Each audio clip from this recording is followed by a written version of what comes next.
Great. Thanks, Mike. And good morning, everyone. I'm very excited to welcome Maria Roat. Thanks for the introduction. So Maria, welcome. Thank you. Thanks, Amy. Among your office's many efforts, the cloud is a major player in federal IT modernization. There's the cloud smart strategy and of course the partnerships your office has across government. So I'm looking forward to hearing some of your perspectives on some of these things. As we know, it's been about 6 months now since you were appointed in this role, and then you were acting CIO for a little bit. How have these initial first 6 months been for you, considering the timing of your appointment during this pandemic? Wow, you said 6 months, and I'm thinking, wow, has it been 6 months? Time flies. It um, does. yeah, no, it's been great being here at OMB. I think part of this is, learning how the sausage is made, right? At OMB around policy and the budget and all of that. And I knew a lot of it coming in, but now I really get to see how the sausage is made. And I think one of the things and the team jokes with me a lot because I'm like, I asked about something. I said, we met on that 2 months ago. Why is this taking so long? And they just laugh at me, and because I'm not used to operating like that. I tend to move pretty quickly, and so it's a little bit that's been a little bit of an interesting journey for me on the pace of how things operate and run that I'm not used to. I'm used to moving pretty quickly, but it's been great. Again, learning how even more so about the operations and really getting into the details. It's certainly the CIO council has been tremendous. I know all the the CIOs even before coming into this job, and they've been just hugely supportive. So a shout out to the council. Great. Awesome to hear. And especially, good to hear that the government is kind of keeping up with your fast pace. That's always a plus. About that. So, going into some of the cloud strategies, how are you seeing agencies benefiting from cloud right now? And how can that tool sustain some of the long-term modernization strategies that agencies are thinking about right now? Yeah, so really, the federal government went from cloud first to cloud smart around its policies and really laying the foundation. So, even when the pandemic hit, the agencies were able to really spin up. They were already deploying these cloud-based capabilities, and they were very fast in implementing the COVID-19 response actions, right? So even while we were transitioning to telework, all the things that were happening. And I think that, benefiting from the cloud is really about, allowing that scalability that happened. And even it was websites, for instance, right? The president sent out a tweet, and next thing you know, an agency got hit with in 800+% increases. Think about that. And it was kind of a beautiful thing to watch when you watch the cloud and you watch everything spin up, and then the number of hits went right back down again, and able to watch that. And that's how the federal government was able to scale and use technology. And this is really helping to drive, to your question, and that long-term modernization. And it's really helping in the long run, right? It's supporting the missions and the government's continuity, right? And in the cloud, really sustaining that long-term modernization strategy. I mean, we already said cloud smart, right? We are moving as a federal government, taking advantage of cloud. So even as you're modernizing your systems, moving to the cloud, using SaaS solutions, maybe not building from the ground up, sitting there coding, building out using microservices and containers so that you can very quickly modernize pieces and parts, if you will, or reuse capabilities when you're talking about microservices. And I think this is where the cloud comes in and allows you to do just that. And it really gives you a lot of benefits. But the IT, modernization has to be sustained across the federal government. It is not a one and done, and it has to be continuous. And this is where things like the MGT Act really helped out. The IT working capital funds, as agencies can get those approved, through Congress and appropriations and all that, will really help sustain those long-term modernization initiatives that take advantage of the cloud. And as they're moving from on-prem, allow for scalability, just like we saw in the pandemic. Scaling cloud, that's always going to be kind of a topic of focus, especially as it's becoming ever so prevalent across agencies. But it can also present challenges, in and of itself. So what are some ways that agencies can best leverage it at scale? And can you go into some of what those challenges are that you are hearing? Well, so challenges equal opportunities, right? And throughout the pandemic, right? So the agencies had in some instances, some capabilities in place or some pilot activities for, digital services, mobile services. And with the pandemic and how fast things accelerated, things that they had planned for later in the year, they shifted to the left and they were able to execute very fast and very quickly because bureaucracy got out of the way, right? So I think that comes to one of the opportunities is sustaining the momentum. And we talked about that a minute ago, right? How do you sustain the momentum for long-term modernization? We were able to do this earlier this year. We were able to move very fast and got the bureaucracy out of the way. But how do we continue to do that? And I think that's critical because, modernization is not one and done. Moving to the cloud, we're going to move to the cloud. But how do you continue to take advantage of the evolving technologies?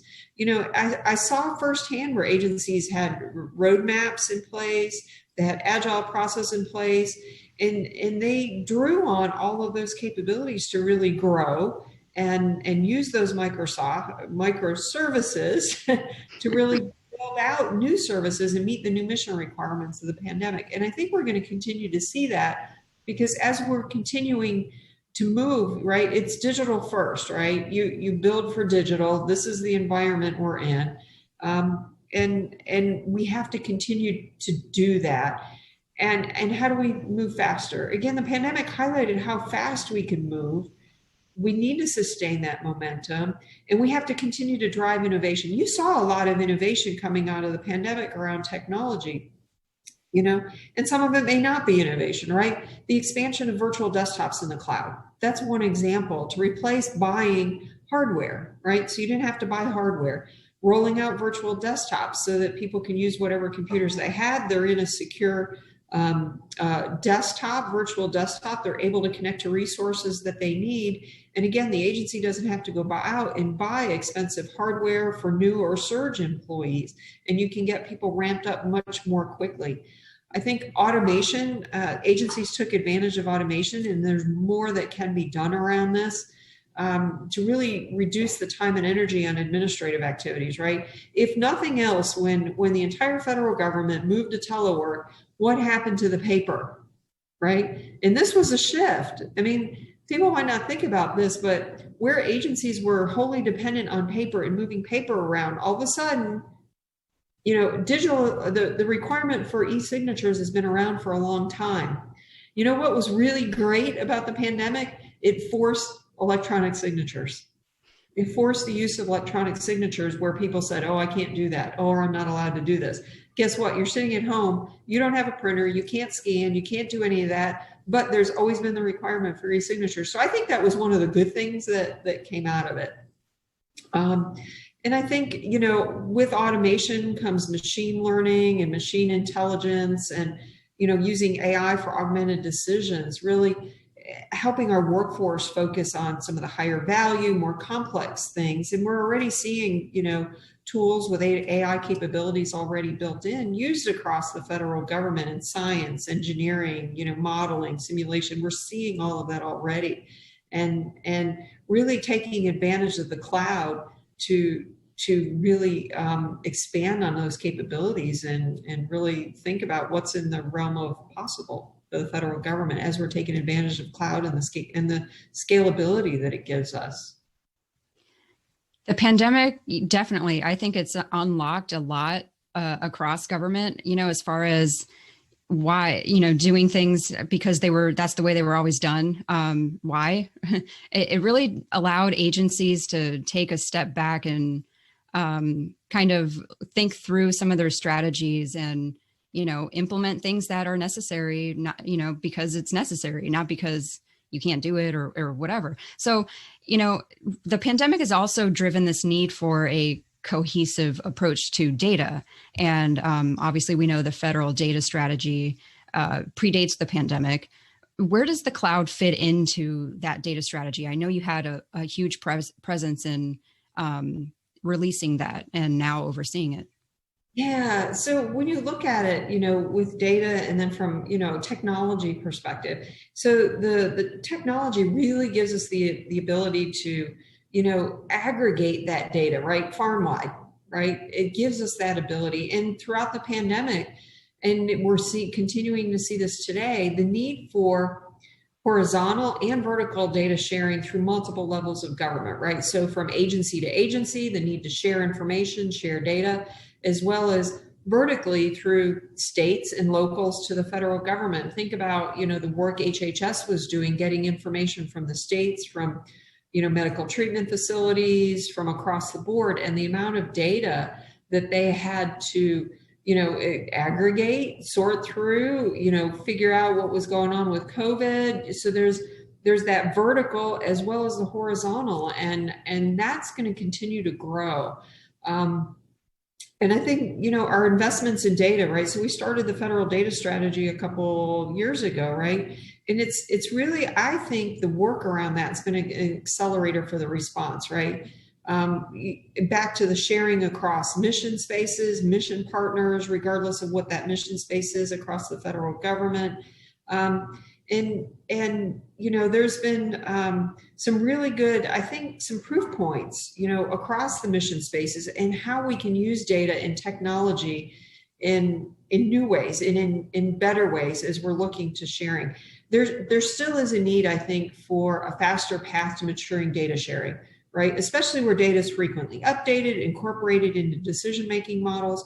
How do we leverage the cloud? How do we leverage the technology? You don't want to make copies of data all over the place, right?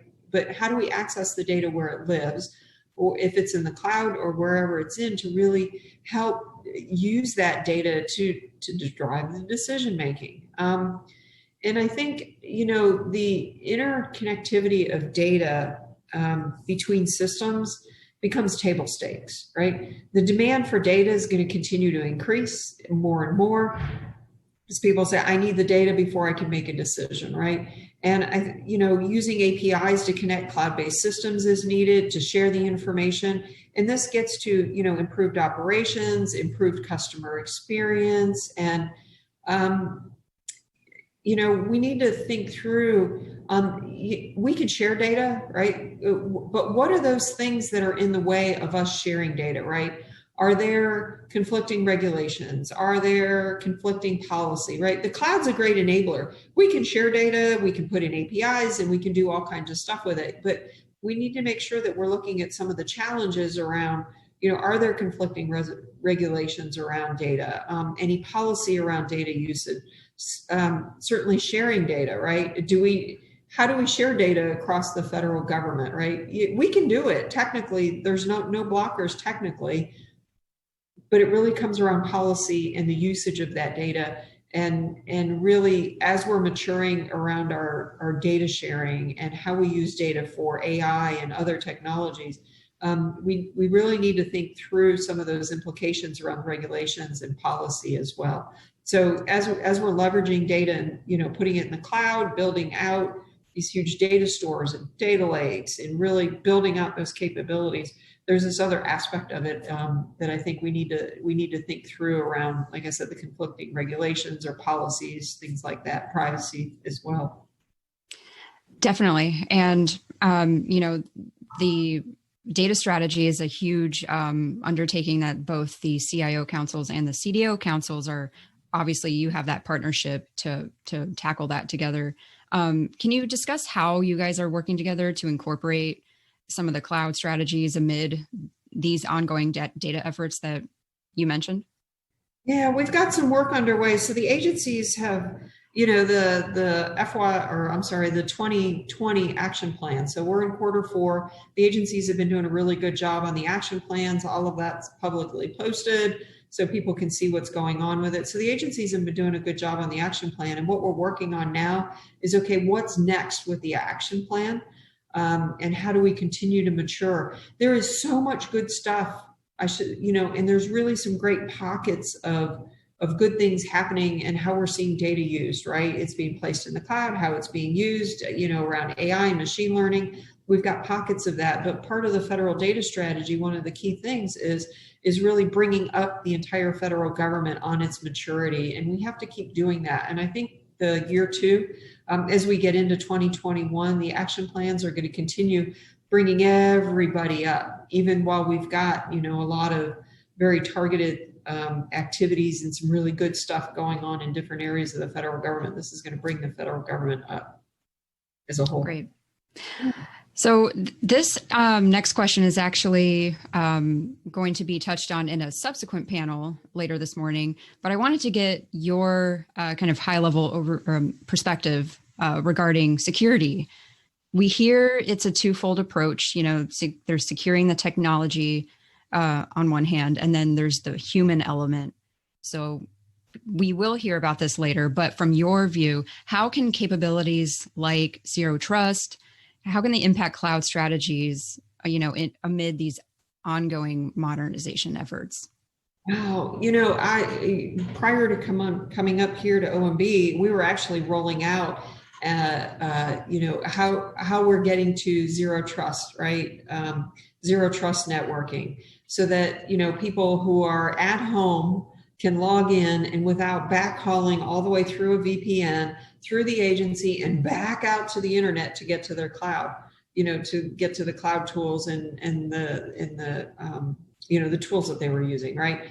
And we already have some of that capability rolled out, where people at home, you've got the VPN that's built in behind the scenes and it direct connects you to the cloud, and building those security lanes around that so that people can work faster, right? You want to be more efficient. We're in a digital environment. And I think things like capabilities like zero trust, as we migrate to the cloud, building out that zero trust, what is that path towards a zero trust? And that is through every layer of your stack, right? It's just not one thing, but building in security into everything we're doing, I think, is critically important. And taking advantage of those capabilities really helps our employees and how we serve up the public as well. I know that you guys are going to be touching on this later, but I do want to share, as we're looking at shared services across the federal government, one of the ones that we've talked about the QSMOs, right? The Quality Service Management Office. I think you've heard of those, Amy. There is one around cybersecurity. With part of that is looking at shared services around cybersecurity, right? How do you have SOC, Security Operations Center services, right? Vulnerability management, DNS resolver services.